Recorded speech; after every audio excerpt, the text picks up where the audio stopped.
Jeff over on YouTube says, at Hogwild 96, when Hogan went through the curtain, did you know he was going to tag the belt? Of course, this is the first time that Hulk Hogan would airbrush NWO on the big gold belt. Did you know he was going to do that when he went out? I don't think so.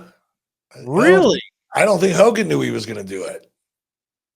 Sometimes, when you work with somebody who feels the crowd and feels the moment, and Hogan, I think, as Ric Flair, and a lot of the other greats did, Ricky Steamboat, Dusty Rhodes, when you come from that style or approach, a lot of shit's just spontaneous. I don't think we talked about it, and I'm not sure. Like Hulk knew maybe an hour before. He said, "Hey, it would be kind of cool if we did this." Somebody might have given him the idea. I don't know, but I wasn't involved in that conversation. I'm glad he did it, and I certainly would have voted for it because it's cool as shit, and it would have been consistent with with everything else that was going on that was getting NWO over at the time. So I certainly wouldn't have thrown a flag, but I wasn't a part of the conversation.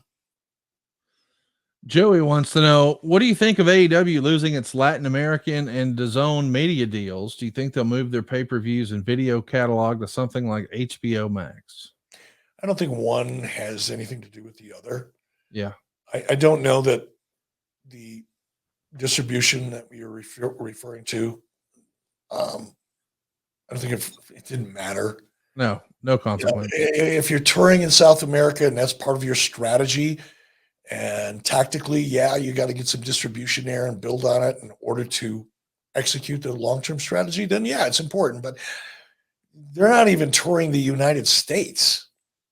So they drew 2,700 people to their backyard in Jacksonville, Florida. I don't think there's any plans on the board of international touring or even domestic touring. So in that sense, it's fucking doesn't matter.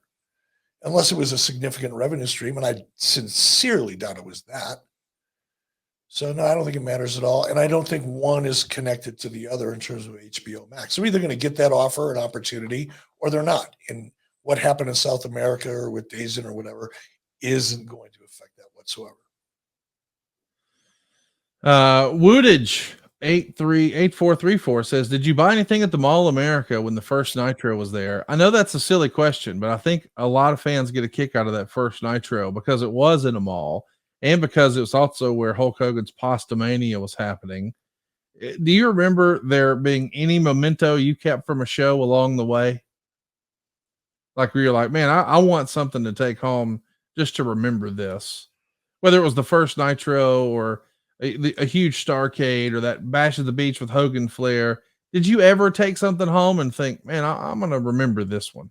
It's just not my deal. I never did. And I just don't think that way ever. I wish I did. Yeah. Because it would have been a hell of an opportunity to set up a retirement fund. Yeah, no kidding. But I didn't. It's just not who I am. I don't save things. I just don't. There's a couple things you can see him in the background. I got a couple pictures of Muhammad Ali and I. You see the little cowboy over my left shoulder. Right next to that, there's a stone plate that when I was in North Korea and I was walking with Muhammad Ali, there was like a street vendor. He certainly wasn't a street vendor because things are different in North Korea, but he was an artist that was part of a large display of arts and crafts, I guess, or North Korean heritage that was being presented to all of us. And there was a guy sitting behind a table, and all he had was these little plates. They're like, I think they're granite, perhaps, or some sort of slate. It's probably some sort of slate, but it's really heavy and really dense. And he had a hammer, a little tiny hammer, like you'd see like one of Santa's elves have, little tiny hammer. And he had a little metal, it was almost like a nail puncher or a hole puncher for leather. And he would look at you and go tap, tap, tap, tap, tap, tap, tap, tap, tap, tap, tap, tap, tap, tap, tap. And about 20 minutes later, let me show you to you. Because it's so hard to see over my shoulder. But about 20 minutes later. Oh my gosh, that's amazing. This is what I got. Try to work with the light here. Wow, that's awesome. So Muhammad Ali and I were standing next to each other for maybe 15 minutes, not really sure because we couldn't communicate. Right. Right. We just kind of both sense, oh, he's doing something. And because he's staring at us. He's doing this much like a painter would, or a caricature artist would. But he hardly would ever look down. He was always looking at our faces. And when he handed us that, he gave one to me, and Muhammad allowed me to keep it as a souvenir.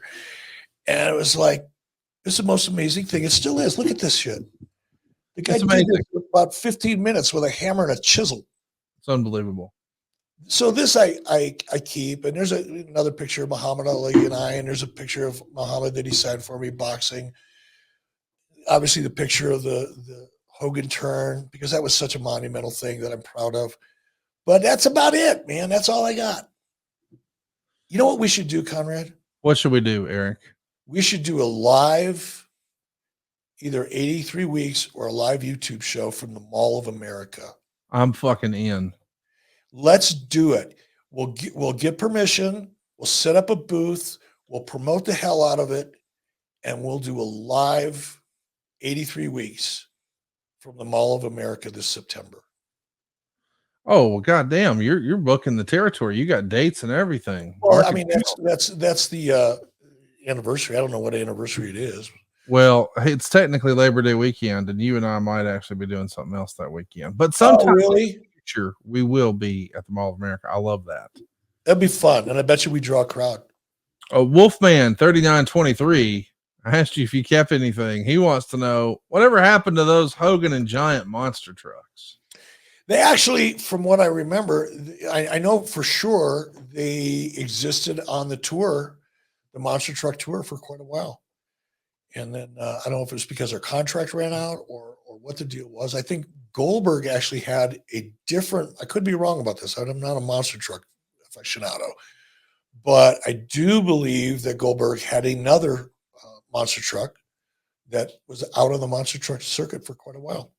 Yeah, that was a Goldberg one. There was. And there was actually a Medusa one, a Goldberg one, a WCW Nitro machine, a Sting Bigfoot, a Bret the Hitman Hart, a Stinger Bigfoot, an NWO one. It's crazy to think all the different trucks that you guys had over the years, but hey, it was a licensing opportunity. And I think, am I correct in remembering that the connective tissue would have been Mike Weber? Very much so.